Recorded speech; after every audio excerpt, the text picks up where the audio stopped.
हजार हजार किलोमीटर दूर से अनओिया बस्ती अमेरिकार मु बबुल कहूँ आपण मानक मोरी कथा शुणेबा आपण जानते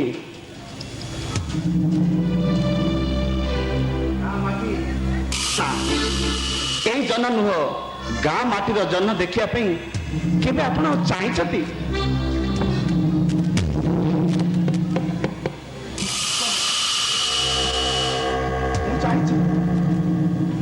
दीर्घ 15 वर्ष धरी मो गाँ माटी विच्छेद हो जिते मु अमेरिका चली जाइली से रही मो गाँ माटी जन्म जन्म देखा मु बहुत चाहिए किंतु पारिनी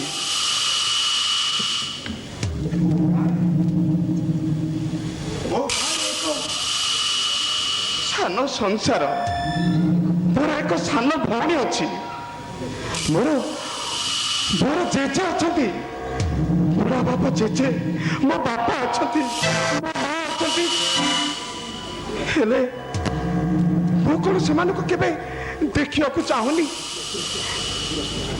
ना आपण मैंने मत भूल बुझंतुनी मो गाँव को जीवी हाँ मो कहानी कहला पूर्व मो गाँव को आपण मानक नहीं जीवी आपण मैंने अपेक्षा करतु मोरी कथा आम समरी मान कथा आम घर घर कथा यही अपराह्न जन आपण मैंने अपेक्षा करतु अल्प समय भितर मु मोर साथी मानक नहीं आपण सामना जाऊँगी आपण मैंने अपेक्षा करतु अपराह्न जन मु सूत्रधर नुहे आज्ञा मु बाबुलु आपण मान सामने अपेक्षित बाबुलु नमस्कार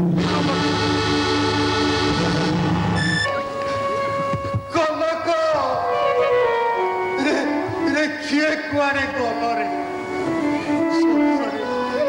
शोषरे मोर चाटिका फाटिका रे फाड़ी क्लासे केही शुणुना केही मो कथा शुणुना केते राति हेबो के जाने रे निराकर रे कनक रे उर्मी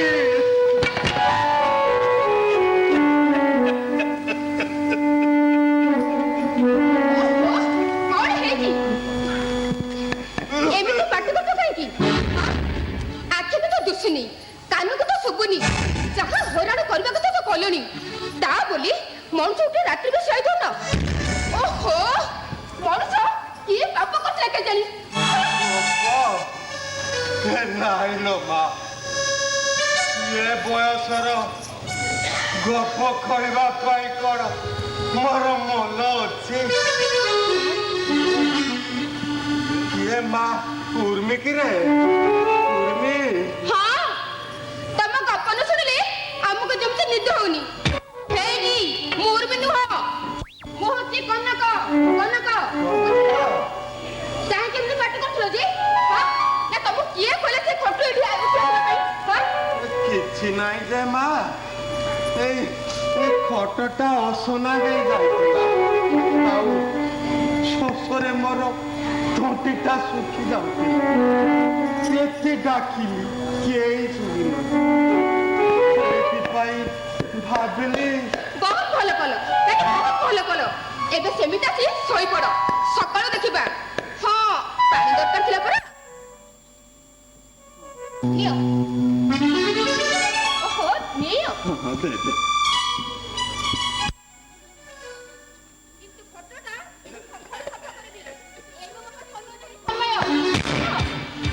ओयो नाई रे माँ मते भय लागेनी मोर मोर परा ठाकुरे अछंती मो ठाकुरे जदि थिबे मते काहे भय लागिबो तू जा तू जा तू सोइबो जा रात बहुत है तू शुभ मोर ठाकुर अच्छा मत भय लगे माँ तू शुभ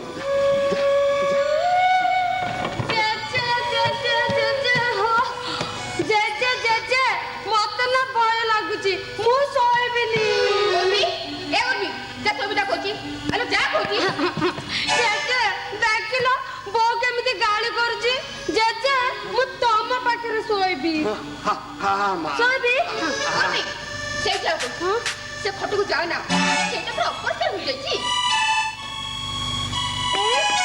ସତେ ତ ଜେଜେ ତମେ ଅସନା ଖଟରେ ଶୋଇବ? ଛି ଛି ଛି ଛି ଛି, ଅବଦାନ କହୁଥିଲି ଅସନା ଖଟରେ ଶୋଇଲେ ନା କାଛ କୁଣ୍ଡିଆ ହୁଏ। କଣ କହିଲୁ ମାଣ୍ଡିଆ? ମାଣ୍ଡିଆ ପରା ଭାଡିରେ ଅଛି ରେ ମା। ମାଣ୍ଡିଆ ନୁହେଁ ଜେଜେ, କାଛ କୁଣ୍ଡିଆ, କାଛ କୁଣ୍ଡିଆ। ଏମିତି ଏମିତି ବୁଝିଲ ନା ଜେଜେ, ତମକୁ ନା କାଛ କୁଣ୍ଡିଆ ହେଇଛି। ହଁ ମୋ ବୋଉ କହୁଥିଲା।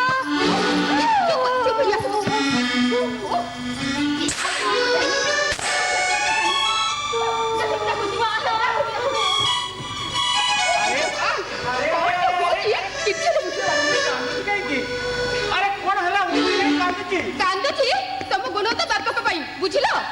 ବାପା? ଆରେ ବାପା କଣ କଲେ? କଣ ନ କଲେ ସେଇଟା ପସନ୍ଦ। ଯାଇ ଦେଖ ସେ ଖଟଟା କି ଅବସ୍ଥାକୁ ରଖିଛନ୍ତି, ଆସି ଦେଖୁନ।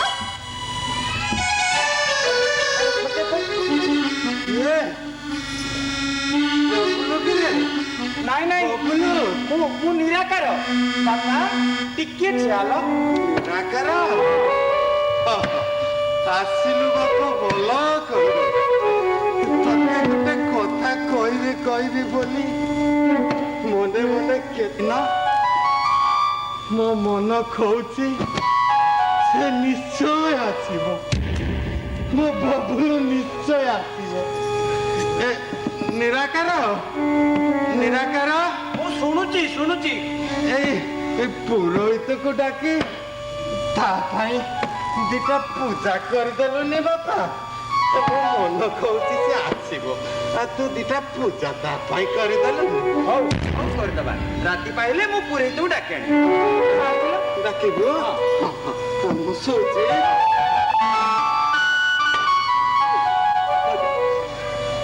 ତୁ ସେ ପୁରୋହିତକୁ ଡାକିବୁ, ପୂଜା କରିଦବୁ ମୋ ବବୁଲ ପାଇଁ। ମୁଁ ଶୋଉଛି। ଓହୋ, ତମେ ଜମା ବ୍ୟସ୍ତ ହୁଅନି। ମୁଁ କହିଲି ପରା ପୁରୋହିତକୁ ଡାକି ଆଣିବି। ହଁ, ଡକ୍ଟର ମନା କରିଛି, ତମେ ଖଟରୁ ଜମା ଉଠିବନି। ଏମିତି ଶୋଇବି। ତୁ ପୂଜା କରିଦବୁ? ହଁ। ମୋ ବବୁଲର ଜନ୍ମଦିନ କହିଲି ପରା। ଭୁଲିବନି।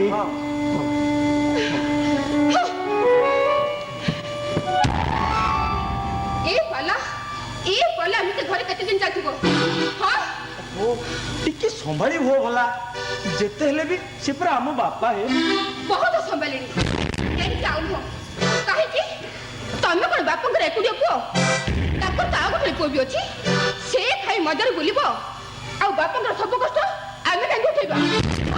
ଓହୋ, ଶରତ ହାକିମ ହେଇଛି, ସହରରେ ରହୁଛି, ବଡ ଅଫିସର, କଲେକ୍ଟର ହେଇଛି। ସେ କଣ ବାପାଙ୍କୁ ସମ୍ଭାଳି ପାରିବ? ସେ କଲ କଠେଇଲେ ସେ ତା ଘରେ, ସେ ଆମକୁ ଟିକେ ଦିଏ ନା ତାଠୁ ମୁକ୍ତ ନେଉ ମ? ହଁ, ଛାଡ। ଗଲା 2 ବର୍ଷ ଭିତରେ ସେ ଥରଟେ କଣ ବାପାଙ୍କୁ ମୁଁ ଦେଖିବାକୁ ଆସିଲା? କଥା କଣ ନା ସମୟ ନାହିଁ। ଆମର କଣ ସମୟ ଯାକ ଅଛି ଯେ ବାପାଙ୍କର ସବୁ କିଛି ଆମେ ଉଠେଇବା? ତମେ ବୁଝୁନ କାହିଁକି କନକ? ଯେତେ ହେଲେ ବି ସେ ପୁରା ଆମର ବାପା। ତା ଛଡା ବାପା ଆଉ କେତେଟା ଦିନ ବା ବଞ୍ଚିବେ? ଆମେ ତ ଏତେ ସବୁ କରୁଛେ, ଆଉ ଦିନ କେଇଟା ପାଇଁ କାହିଁକି ଆମର ମହତ ଆମେ ପଦାରେ ପକେଇବା କହିଲ? ଆଇ ଲୋକେ ଶୁଣିଲେ କଣ କହିବେ? ଓହୋ, ରଖ ତମ ଲୋକ। ହେଇକି ଶୁଣ, ମୁଁ ସଫା କହିଦଉଛି। ଏ ବର୍ଷ ବାପା ଘରେ ତାହେଲେ ମୁଁ କନକ, ମୋର କଣ ଇଚ୍ଛା ହଉନି ବାପାକୁ ନେଇ ସାନ ଭାଇ ପାଖରେ ଛାଡ଼ିଦେବାକୁ? ହେଲେ ସାନ ଭାଇ ତ ବାପାଙ୍କୁ ରଖିବାକୁ ନାରାଜ। କଣ କରିବା କହୁନ? ଦେଖ, ସେ କଲ କଠେଇଲେ ବି ତାର ପଇସାକୁ ଭାରି ନେବ। ହେଲେ ଆମେ ତ ଗରିବ ଲୋକ, ଆମ ଘରେ ବଢିଲା ଝିଅଟିଏ ବି ଅଛି। ତାକୁ ତ କୋଉଠି ଦେଖି ଭାଷା ଦେବା ପଡିବ। ହେଲେ ମୋ ପୁଅ ବବୁଲଟା କୁଆଡେ ଗଲା ଯେ ତାର ଏପର୍ଯ୍ୟନ୍ତ ଦେଖା ନାହିଁ କି ଦର୍ଶନ ନାହିଁ। ଏଇ କି ଶୁଣିଲ, କି ଶୁଣ, ମୋ କଥା ମାନ।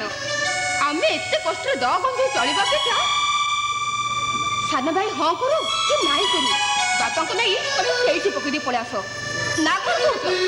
ହଉ ହଉ ସେ କଥା କାଲି କିଛି ଗୋଟେ ନିଶ୍ଚୟ ବନ୍ଦୋବସ୍ତ କରିବା। ଚାଲ ବେଶୀ ହେଲାଣି ଶୋଇବା ଚାଲ। ହଉ ଚାଲ।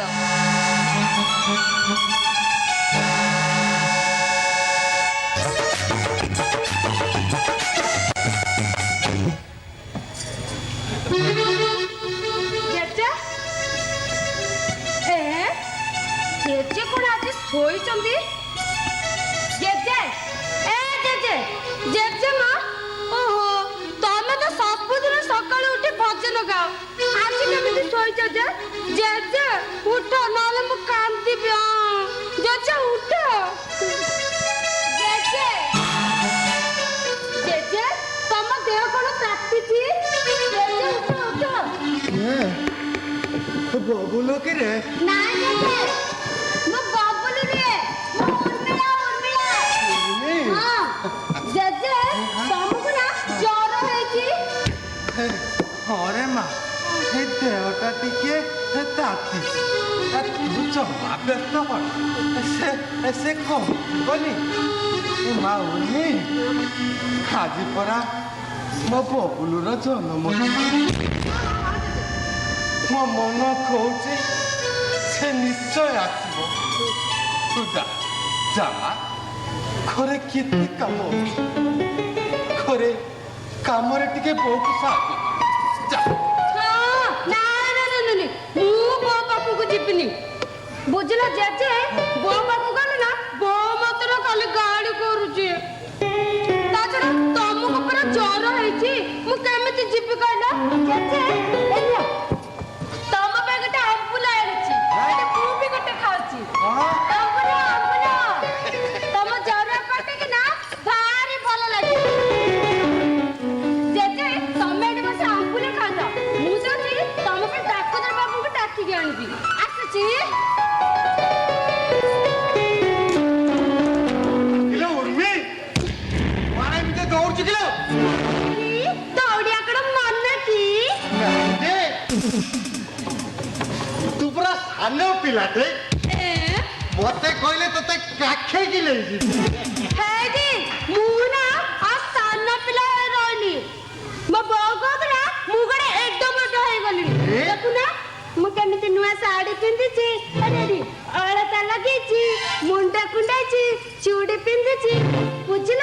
ମୋ ବୋଉ କହୁଥିଲା ମୋର ନା ମୋର ଗୋଟେ ପାପ ବୟସ ହେଇଗଲା। ତୁ ଏତେ କଥା ଜାଣିଲୁଣି? ଭଲ କଥା। କାହା ସହିତ କଥା ହଉଛି କିଲୋ ଉର୍ମି? ମୋ ବବୁଲୁ ଆସିଛି କି? ବବୁଲୁ ଯା ମୁଁ ଏଇନେ କଣ କରିବି ପୁରା ଭୁଲି ଯାଇଥିଲି। ଯାଉଛି ମତେ ପୁରା ଡାକ୍ତର ବାବୁ ଡାକିବାକୁ ପଡିବ। କିଲୋ ଡାକ୍ତର କିଲୋ କାହାର କଣ ହେଇଛି କି? ସମସ୍ତେ ଅଛନ୍ତି ତ? ହଁ ସମସ୍ତେ ଅଛନ୍ତି। ନାଇଁ ମୋ ବୋଉ ଅଛି। ମୋ ବୋଉ ନୁହେଁ ଘରେ ରୋଷେଇ କରୁଛି। ଆମ ବାପା ନାହିଁ ମୋ ବାପା ବିଲକୁ ଯାଇଛି। ଆମ ଜେଜୁକୁ ନା ମୋ ଜେଜୁକୁ ଜ୍ୱର ହେଇଛି ସେଇଥିପାଇଁ ମୁଁ ଡାକ୍ତର ବାବୁ ଡାକିବି। ବବୁଲୁ ଆସିଛି କିରେ? ମୋ ବବୁଲୁ କାହିଁରେ? ହ୍ୟାଲୋ ଉର୍ମି ସିଆଡି କି ଅନା ବୁଢାଟା ସେମିତି ବକ ହଉଥିବ। ବୟସ ହେଲାଣି ତ। ତୁ ମୋ ପାଖକୁ ଆସୁନୁ। ତୋ କାନରେ ଗୋଟିଏ କଥା କହିବି। ବବୁଲୁ ଭଗବାନ ପୁରା କେମିତିକା ମୁଣ୍ଡ କେଜାଣି ମୁଁ ତ ପୁଣି ଭୁଲି ଯାଇଥିଲି। ଛି ହେଇନି ମୋର ନା ତଳେ କେତେ କାମ ଅଛି ମୁଁ ଯାଉଛି।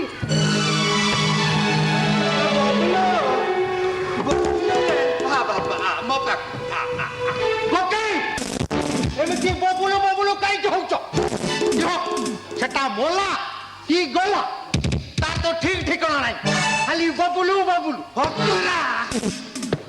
ସେ ଅଲକ୍ଷଣା କଥା ଗୁଡାକ ତୁ ମୁହଁରେ ଧରେ ନା। ମୁଁ ମୋ ବବୁଲୁ ନିଶ୍ଚୟ ଆସିବ। ମୋ ମନ କହୁଛି ସେ ନିଶ୍ଚୟ ଆସିବ। ତୁ ବାହାରିଆ ତୁ ଅଲକ୍ଷଣା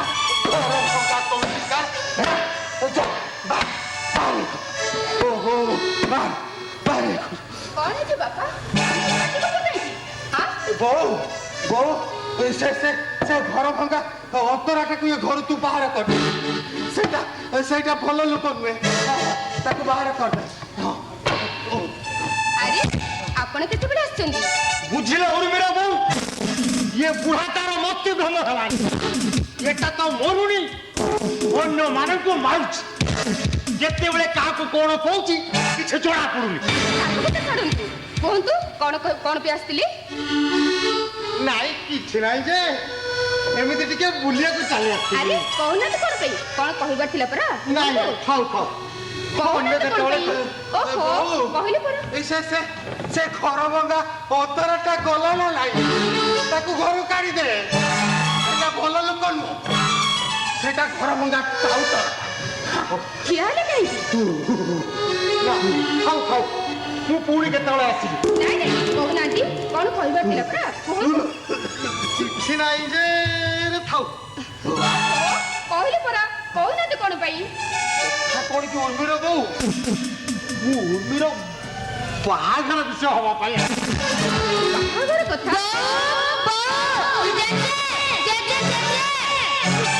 ମୁଁ ଆସିଛି ଉର୍ମିର ବୋଉ, ପୁଣି କେତେବେଳେ କଥାବାର୍ତ୍ତା ହବା।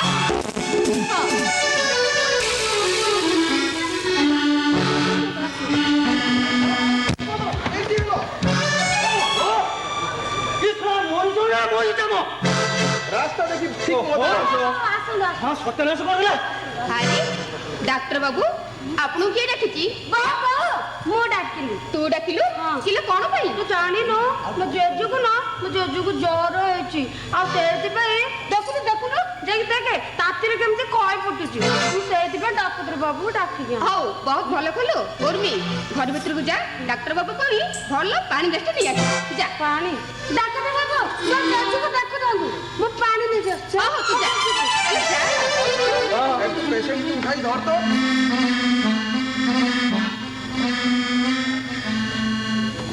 କିଏ ବବୁଲୁ କିରେ? ବବୁଲୁ ନାଇଁ ନାଇଁ, ସେ ବବୁଲ ନାହିଁ। ହଁ। ଦର୍ଶନ ଡାକ୍ତର ବାବୁ ତମକୁ ଦେଖିବାକୁ আসছেন। তোমরা চুপ হয়ে বসো। আরে গজবদন, আরে ওকে জ্বর হয়েছে, তুমি ব্যান্ডেজ করছো কেন? হ্যাঁ, আরে জ্বরটা না।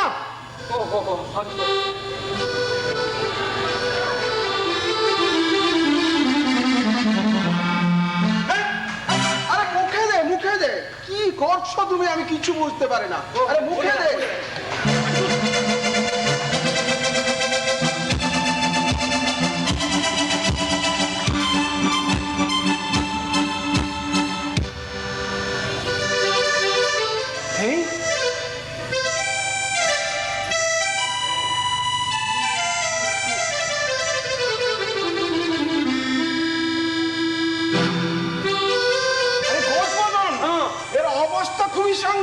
সাংঘাতিক কোন বুঝিল?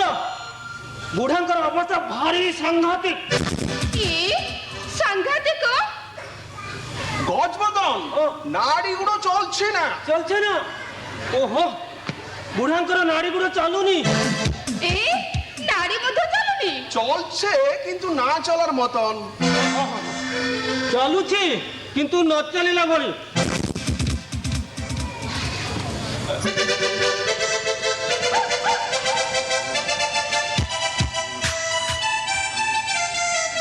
গজবদন, বুকের স্পন্দন নাই, মানে শব্দ হচ্ছে না। ଅଛି ନା? କଣ ବୁଝିଲ? ବୁଢାଙ୍କର ଛାତି ଧପ ଧପ ହଉନି। ছাতি মধ্যে ধপ ধপ হয়নি? হচ্ছে কিন্তু না হলার মতন। ହଁ ହଉଛି କିନ୍ତୁ ନ ହେଲା ଭଳି। କିରେ ବବୁଲୁ? ওহো, কহিলে পরা সে ববুল নাহি, সে হচ্ছে ডাক্তার বাবু। বুঝিল? তোমরা চুপ হয়ে বসো। ଏ ডাক্তর କଣ ପାଇଁ ଆସିଥିବ?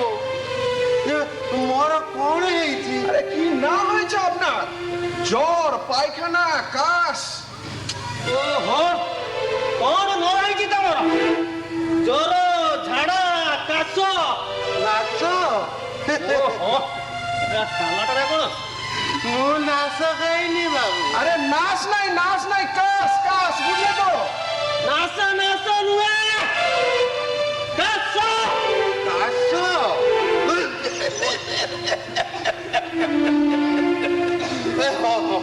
এই କାଶଟା କେତେବେଳେ କେତେବେଳେ ହଉଛି ହେଲେ সে কোন ছাড়ি দিবনি কি ঔষধ না খেলে এমনি এমনি ভালো হয়ে যাবে নাকি? তাহলে আমরা এখানে আসছে কেন? ହଁ କଣ ଔଷଧ ପତ୍ର ନ ଖାଇଲେ ବୁଢା କଣ ଏମିତି ଏମିତି ଭଲ ହେଇଯାଉଛି? ତାହେଲେ ଆମେ ମାନେ ଡକ୍ଟର କାହିଁକି ଆସିଛୁ? ତାଙ୍କ କଥା ଛାଡ଼ନ୍ତୁ ଡକ୍ଟର ବାବୁ, ଏବେ କୁହନ୍ତୁ କଣ କରିବାକୁ ହେବ? আরে কি না করতে হবে বলেন? ଆଜ୍ଞା କଣ ନ କରିବାକୁ ପଡିବ? ডাক্তার বাবু পানি আরে ঘরে মতন জলটা রক্ত। ହଁ ଆଜ୍ଞା আরে আরে এ কি করছো তুমি? ডাক্তার বাবু মো জেজেଙ୍କୁ ଭଲ ঠিক আছে ঠিক আছে ঠিক আছে ঠিক আছে।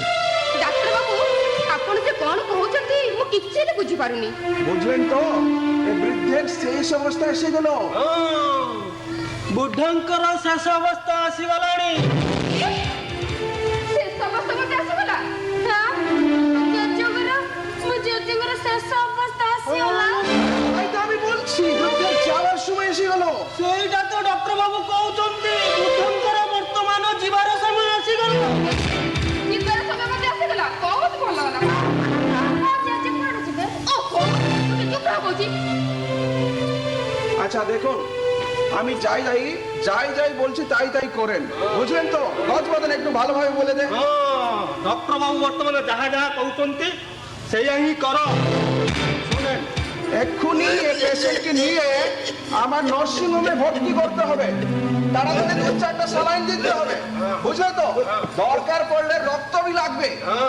আবার পায়খানা পিসাব কফ এগুলো তো টেস্ট করতেই হবে। তারপরে ঔষধ ইঞ্জেকশন তো লাগবেই, বুঝলে তো? গজবদন ভালোভাবে বলে দে। ବୁଝୁଛ ବର୍ତ୍ତମାନ ବୁଢାଙ୍କୁ ନେଇ ଆମର ଗଜବନ୍ଧନ ହସ୍ପିଟାଲରେ ଭର୍ତ୍ତି କରିଦିଅ।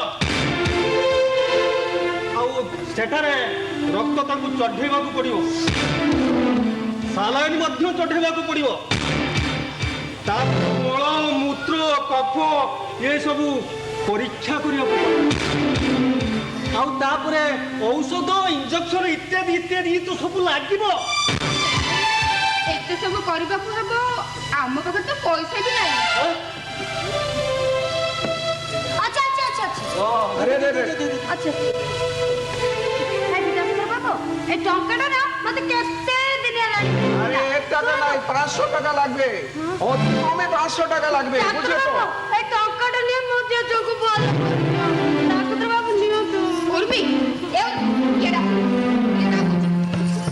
ଓହୋ ଡାକ୍ତର ବାବୁ ଟଙ୍କାଟି କଥା କହୁନାହାନ୍ତି। ତାଙ୍କୁ ଦରକାର 500 ଟଙ୍କା, ବୁଝିଲୁ? ତୁ ଟିକେ আরে গজবদন টাকা না হলে আমি কিচ্ছু করতে পারবো না। চল যাই।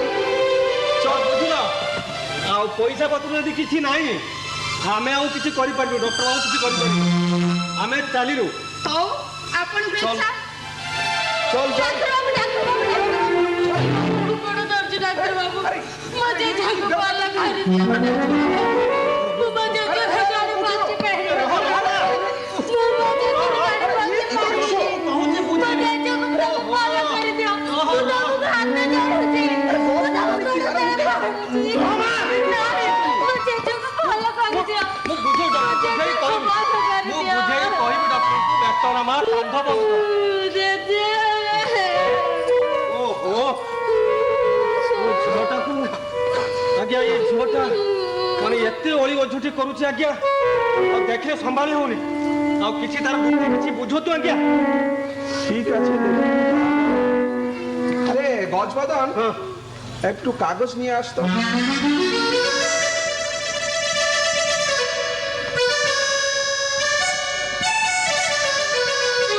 নামটা বলে। ଠାକୁର ଠାକୁର ମୋ ଜେଜେ ନା କଣ ଠାକୁର କି? ଆଉ? ମୋ ଜେଜେଙ୍କ ନାଁ ହଉଛି ହରନାଥ ଦାସ। ସେଇଟା বয়স? ହଁ 100। 100? ନା ନା 100 ନୁହେଁ। ମୋ ଜେଜେଙ୍କ ବୟସ ହଉଛି 80। ଆସି ଆସି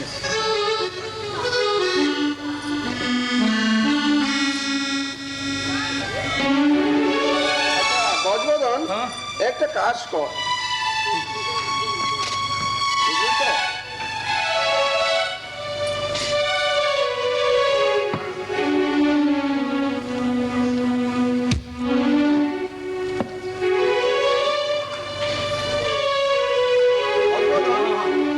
আমি 50 টাকা দিচ্ছি, বুঝলে তো? ঠিক আছে। এই ঔষধগুলো কিনে ওকে খাওয়াও, তারপরে ভগবানের ভরসা, আমি কিছু করতে পারবো না। এগুলো নিয়ে দিয়ে দে। ତମେ ବୁଝିଲ ନାଇଁ ବୁଝିଲନି ଡକ୍ଟର ବାବୁ ଏଇ ପଇସା 50 ଟଙ୍କା ଦେଇଛନ୍ତି, ଏଥିରେ ଔଷଧ ପତ୍ର ଆଣି ବୁଢ଼ାଙ୍କୁ ଖୁଆଅ, ତାପରେ ଭଗବାନଙ୍କ ଭରସା। ଏଇ ନିଅ। আচ্ছা ସତରେ ଡକ୍ଟର ବାବୁ ଆପଣଙ୍କର ଦେବତା। আচ্ছা গজবদন, চল যাই।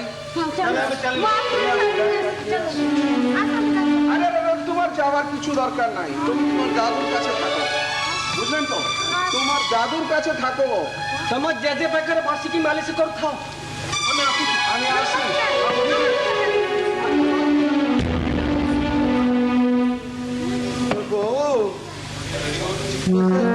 ডাক্তার বাবু কোন কইলে রে? ଜେଜେ ଜେଜେ ଡାକ୍ତର ବାବୁ ନା ଭାରି ଭଲ ଲୋକ।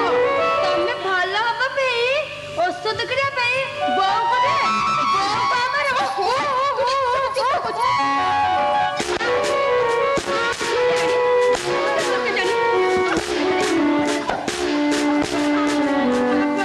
ଭଗବାନ,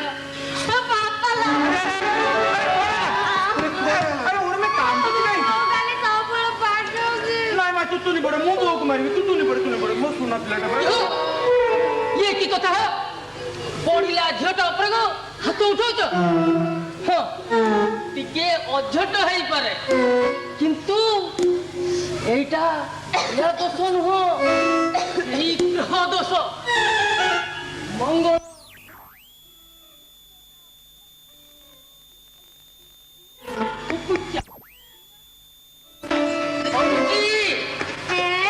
ସୂତ୍ରଟା କେମିତି ଯାଉଛି? କେମିତି?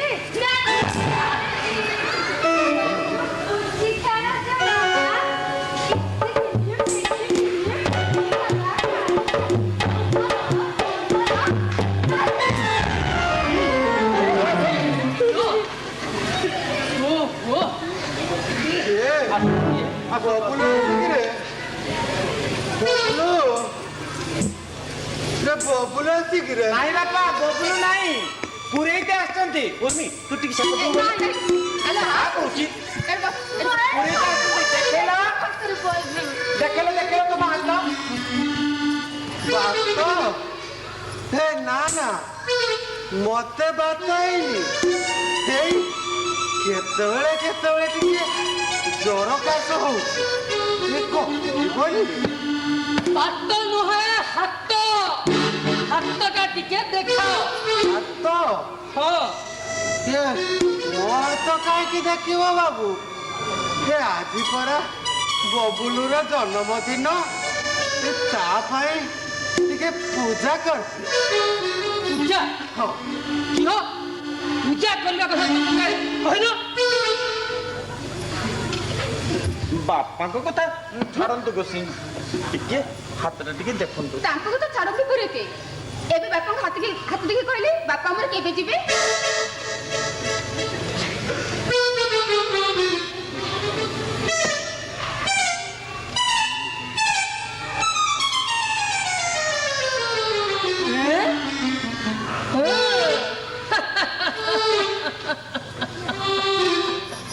बुझिलो 2 रु 3 4 रु 5 6 रु 7 अर्थात शनिटा खाली एपट सेपट सेपट एपट होउछि सिना जिबे निश्चय जिबे ଯିବେ ହେଲେ କେବେ ଯିବେ? ଯିବେ କେମିତି ଯିବେ? ଏମିତି ଯିବେ। ଏକରେ ଦୁକୁ ଦୁକୁ, ଦୁଇରେ ମାସକୁ, ତିନିରେ ସରସରି, ଚାରିରେ ମରକୁ, ପାଞ୍ଚରେ मते परिहास करूछु ତମେ ତ 1 2 3 4 5 ହଉଛ। ଆଉ ତମକୁ ମୁଁ କେତେ ପରିହାସ କଲିବା? ଉର୍ମି ଚୁପ, ଗୋସାଇଁ କି ତାଙ୍କ କାମ କରିବାକୁ ଦେ। ଯା ଯା। ଏଇ ତମେ ଟିକେ ଉର୍ମିକି ସେପଟେ ନଉନ। ହେଲା କିଛି ଜାଣୁନି।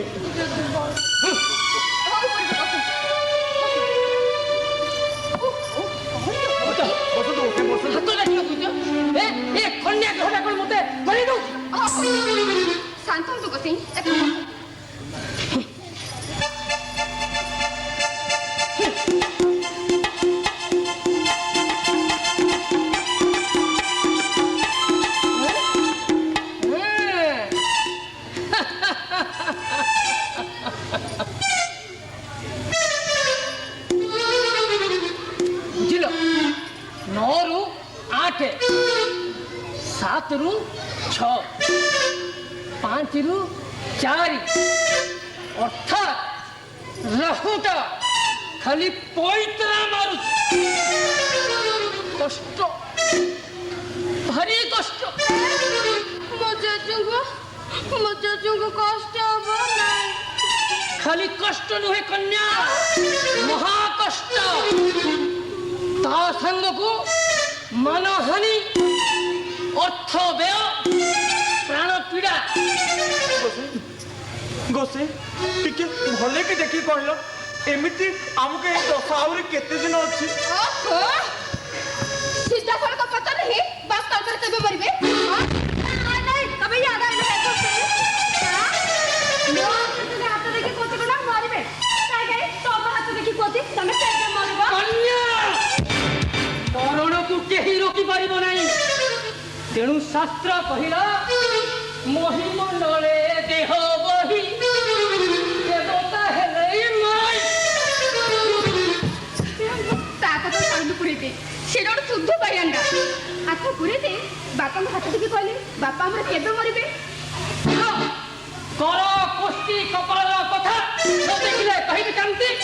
ହେଲେ ଇଏ ତୁମର ସେଇ କନ୍ୟା ଗ୍ରହଟା କଣ ମତେ କରି ଦଉଛି? କ୍ଷମା କରିବେ ଗୋସେଇ, କ୍ଷମା କରିବେ। ହଉ, ବସନ୍ତୁ ପୁରେଇତେ ବସନ୍ତୁ।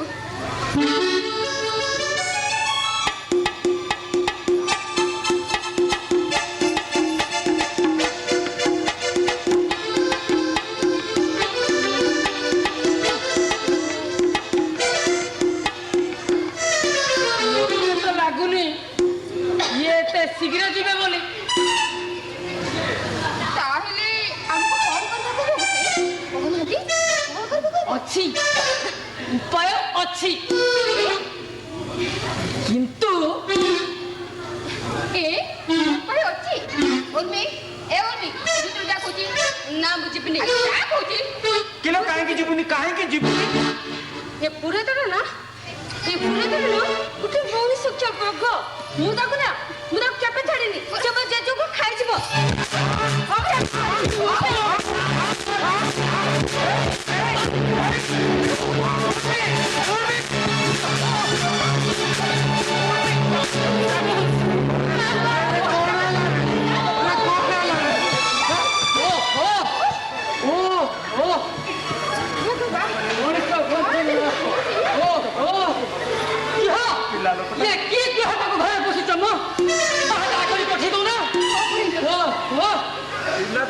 ପିଲାଟାକୁ କ୍ଷମା କର ଗୋସେଇ, ପିଲାଟା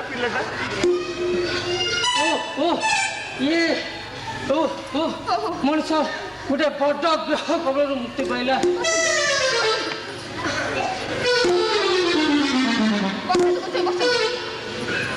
ବସନ୍ତୁ। ଆଚ୍ଛା ଗୋସେଇ, କି ଉପାୟ ଅଛି କହୁଥିଲେ? କହୁନାହାନ୍ତି କଣ ସେ ଉପାୟ ଅଛି?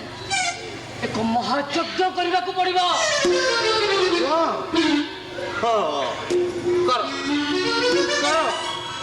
ଆଜି ଆମ ବବୁଲୁର ପୂଜା ପାଇଁ ତମେ ଯଜ୍ଞ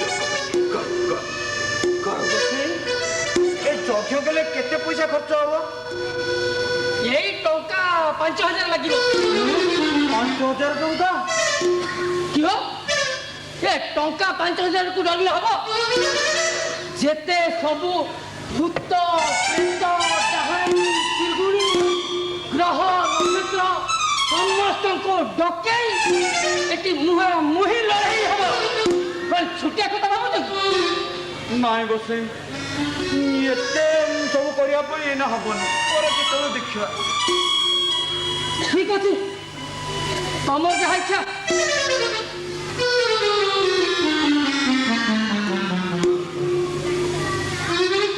ହେଲେ ଗୋଟେ କଥା କହିବି। କଣ କହୁଛୁ? କଣ କରିବାର ଅଛି?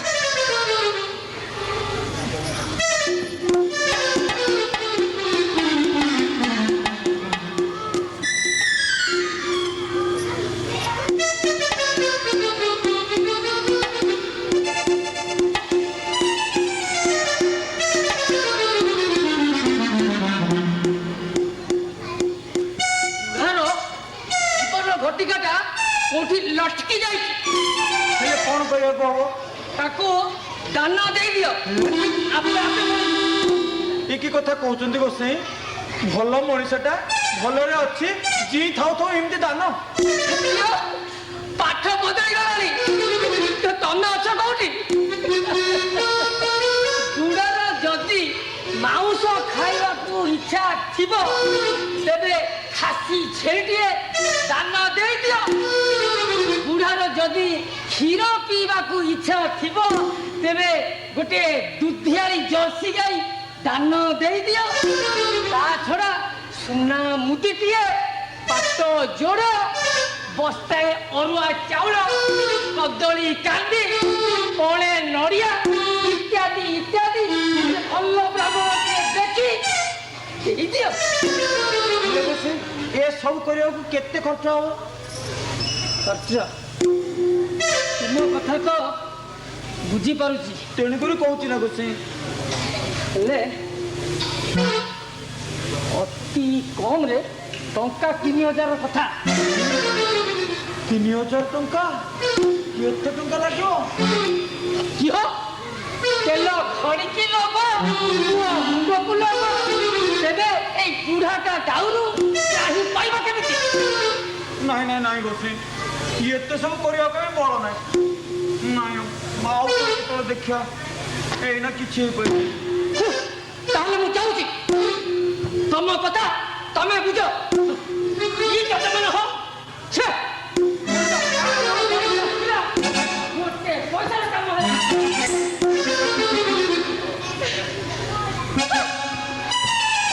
କନକ କନକ କନକ କନକ ଟିକେ ଶୁଣ ମ। ଆଉ କଣଟା ଶୁଣିବାକୁ ବାକି ରଖିଛ ଯେ? ହଁ ନା କଣଟା ଶୁଣିବାକୁ ବାକି ରଖିଛ? ମୁଁ କଣ କହୁଥିଲି କି ବାପାଙ୍କୁ ନେଇ ସାନ ଭାଇ ପାଖରେ ଛାଡ଼ି ଦେଇ ଆସିବି। ଓହୋ, ଏତେ ଦିନ ପରେ ଏ ବୁଦ୍ଧିଟା ଆସିଲା ତ? ଏଇଠି ଆଉ ଜମା ଡେରି କରନି, ବାପାଙ୍କୁ ରେଡି କର। ଆଉ ଶୁଣ, ମୁଁ ଯାଉଛି ବାପାଙ୍କୁ ଜିନିଷ ପତ୍ର ଯାହା ଦେଖାଉଛି ଯୋଗାଡ଼ କରି ନେଇ ଆସୁଛି। ଶୁଣ ଶୁଣ, ମୋର ହେଲେ ଲୁଗାପଟା ଦି ଖଣ୍ଡ ସେଥିରେ ପକେଇ ଦେଇଥିବ। ଶୁଣ ମୋର ଚପଲ ହଳକ ବି ରଖିଦେଇଥିବ। ହଁ ବାବା, ସବୁ ରଖିଦେଇଛି। ବାପା ଉଠ, କାଠ ଯଜ୍ଞ ପାଇଁ ପରା କାଠ ଦରକାର। ମୋ ବବୁଲୁର ଜନ୍ମଦିନରେ ଯଜ୍ଞ ହବ। କାଠ ନୁହଁ, କାଠ ନୁହଁ, ମୁଁ କହୁଛି ଉଠି ଠିଆ ହୁଅ, ଯିବା। କୁଆଡେ? ସହରକୁ ଯିବା। ସହରକୁ? ହଁ। କିରେ କାହିଁକି? ଗାଁ ଡାକ୍ତର କହିଲା ତମ ଦେହ ଏଠି ଆଉ ଭଲ ହବନି, ସହରରେ ଯାଇକି ବଡ ଡାକ୍ତରଙ୍କୁ ଦେଖେଇବା। ହଁ। ସହରକୁ ମତେ ନବୁ? ହଁ। ନା ନା ନା ନା, ମତେ ତୁ ସେ ସହରକୁ ନେ ନା। ମୋର ଏଇ ଘର ହିଁ ମୋର ସ୍वर्ଗ। ମୋର ଜଗା କାଳିଆ ମୋର ସର୍ବସ୍ୱ।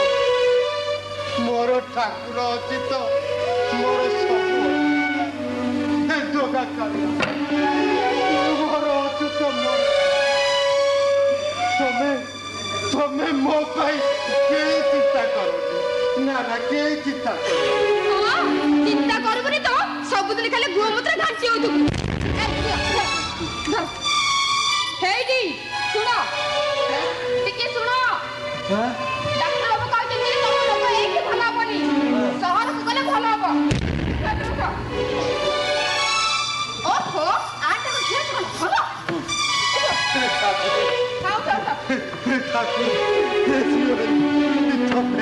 ତମେ ହିଁ ଭରସା।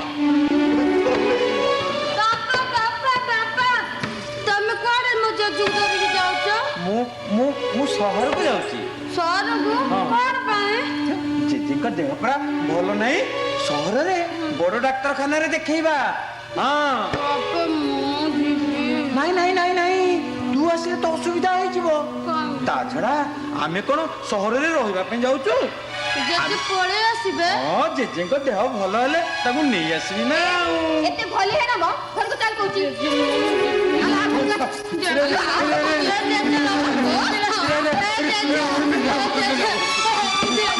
रे मा उर्मी तू काढला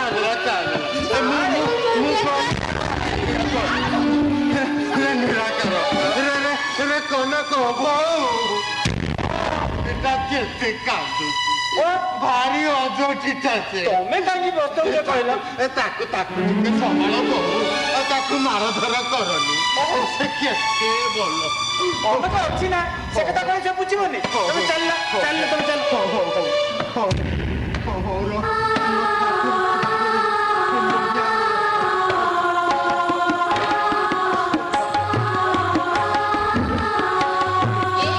ଏ ଶୁଣିଲ କଣ ଦେଖୁନ ଏଇ 50 ଟଙ୍କା ରଖିଥ ଆସିଲା ବେଳେ ମୋ ପାଇଁ ଗୋଟେ ଭଲ ଅତର କାଚଟେ ନେଇ ଆସିବ ଅତର କାଚ ମା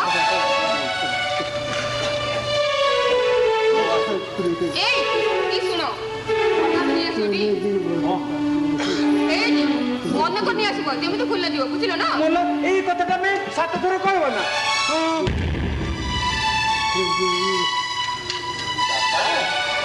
ବାପା ଉଠ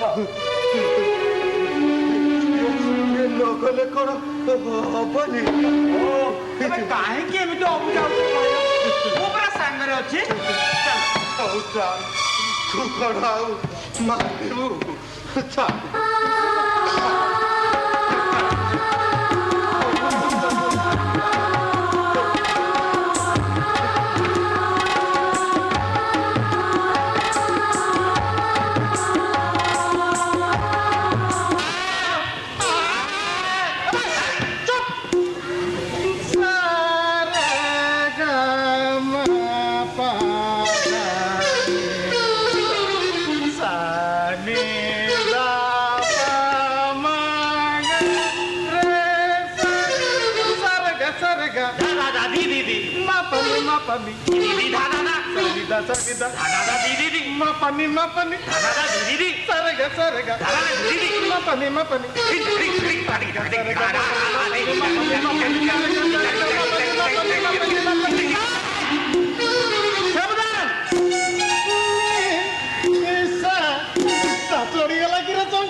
ନାଇଁ ସାର୍ ଆପଣ ଯେତେବେଳେ ସଙ୍ଗୀତର ରାହାଟା ଧରିଛନ୍ତି ନା ଭାବିଲି ଟିକେ ମାରି ଦିଅନ୍ତି ଭଲ କରୁଥିଲେ ସଙ୍ଗୀତ ପ୍ରତି ତୋର ଏତେ ସୌକ ଅଛି ଖାଲି ଶ୍ରଦ୍ଧା ନୁହେଁ ସାର୍ ମୁଁ ନା ସଙ୍ଗୀତର ପୂଜାରୀ ତା ନ ହେଇଥିଲେ ଆପଣଙ୍କ ପାଖରେ କେହି ନ ରହିଲା ବେଳେ 5 ବର୍ଷ ହେଲା ଆପଣଙ୍କ ପିଛା ଧରିଥିଲା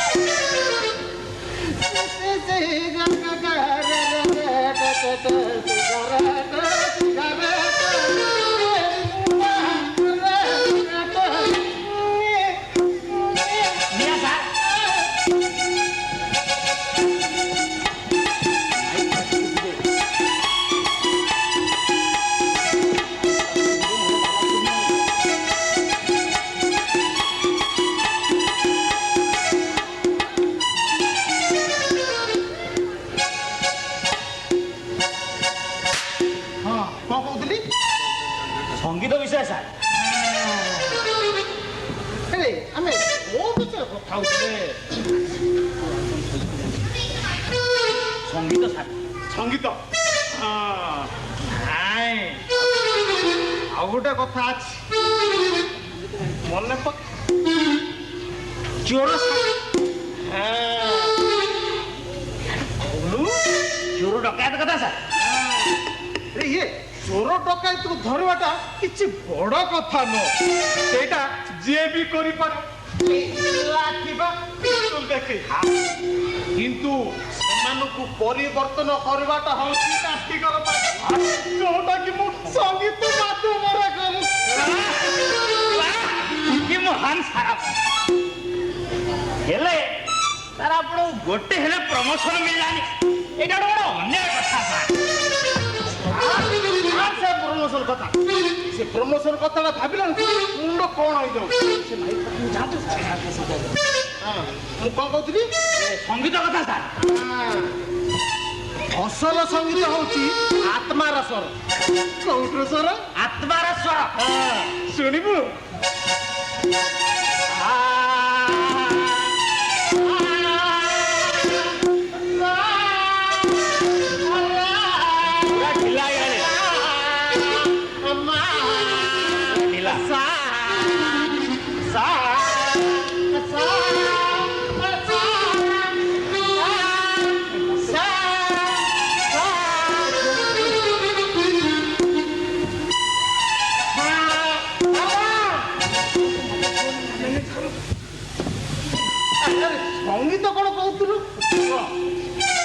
ଟିକେ ଶୁଣେଇ ଦେ ସଙ୍ଗୀତ ଗୁଡା ଜାଣିଛୁ ବଡ ଶ୍ରଦ୍ଧା ଅଛି ବୋଲି କାହିଁକି ଅସ କହୁନୁ କହିବେ ନା ମୁଁ ନା ଆମ ଗାଁରେ ଚଢେଇ ଆଣି ପାଠ କରେ ଆଉ ଆମ ଗାଁ ଥିଏଟରରେ ନା ଡୁଏଟ ବି ଦିଏ କହିବି ସାର୍ मते छुमना हे मते छुमना छुमना तूने नटना गो मते छुमना तुम करिया हे तुम करिया सब देखी लागुछि डर मते छुमना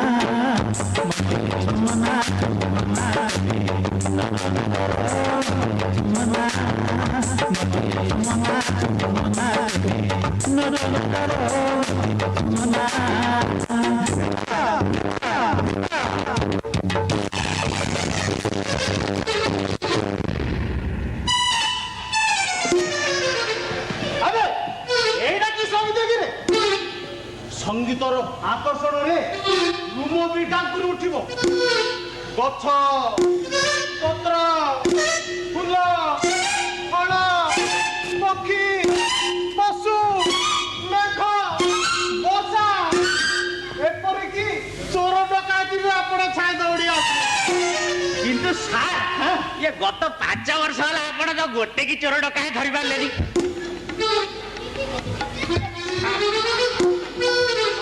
ଆମେ ଆଉ କୋଉ କଥା ଏ ସଙ୍ଗୀତ ବିଷୟ ଟିକେ କହୁନା ହଁ ଏବେ ଆସିଲୁ ରାସ୍ତା ଏବେ ସଙ୍ଗୀତ ବିଷୟ ହଁ ତୁ ଆଗରୁ ବି କହିଥିଲି ନା ଅସଲ ସଙ୍ଗୀତ ହଉଛି ଆତ୍ମାର ସ୍ୱର କୋଉଥିର ସ୍ୱର ଆତ୍ମାର ସ୍ୱର ଶୁଣିବୁ ହଁ ଆଉ ସ୍ୱର ଶୁଣେଇ ଦଉ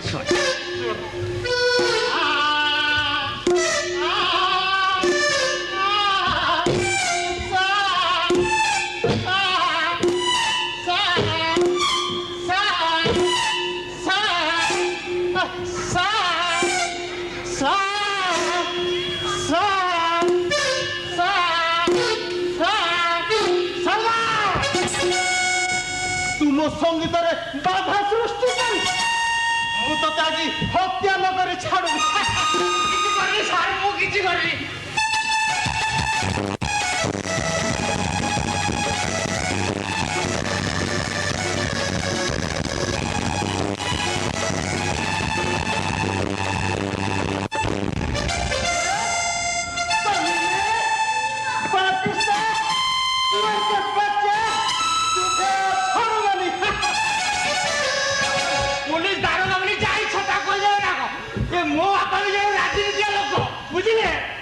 ଆଜି ତୋର ଦିଲୀପୁ ମୋର ଦିନେ ହତ୍ୟା ନ କରି ଛାଡିଲି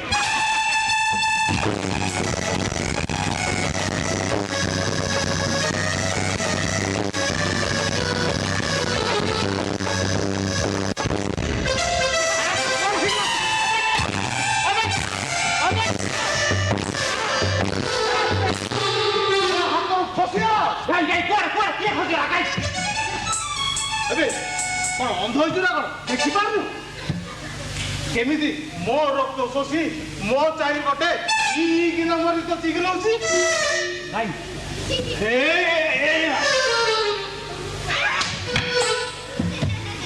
ସାମାନ୍ୟ ମଶାଟା ସାର୍ ଆରେ ଏଟାକୁ ସାମାନ୍ୟ ମଶା ବୋଲି କହନି ସାମାନ୍ୟ ମଶା ହିଁ ଆଜି ବି ହିଜଡ଼ା ବନା ସେଇଥିପାଇଁ ଆପଣ ସିନେମା ଷ୍ଟାଇଲରେ ବନ୍ଧୁକ ଉଠେଇ ମାରିବାକୁ ବସିଛନ୍ତି ଦେଖନ୍ତୁ ସାର୍ ମୁଁ ମାରିବି କେମିତି ଆପଣ ଖାଲି ଦେଖନ୍ତୁ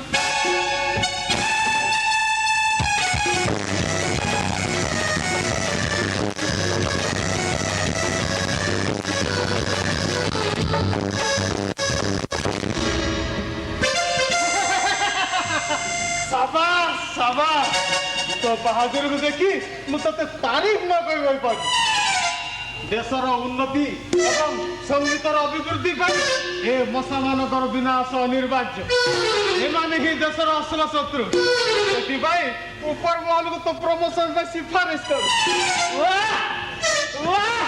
ପୂର୍ଣ୍ଣ ବିଚାର ସାର୍ ଉପର ମହଲକୁ ତ ପ୍ରମୋସନ ପାଇଁ ଆପଣ ନିଶ୍ଚିତ ସୁପାରିଶ କରିବେ କିନ୍ତୁ ସାର୍ ମୋ ଛୁଟି ପାଇଁ ଟିକେ ସୁପାରିଶ କରିଥିଲେ ମୋ ଜୀବନଟା ଧନ୍ୟ ହେଇଯାଇଥାନ୍ତା।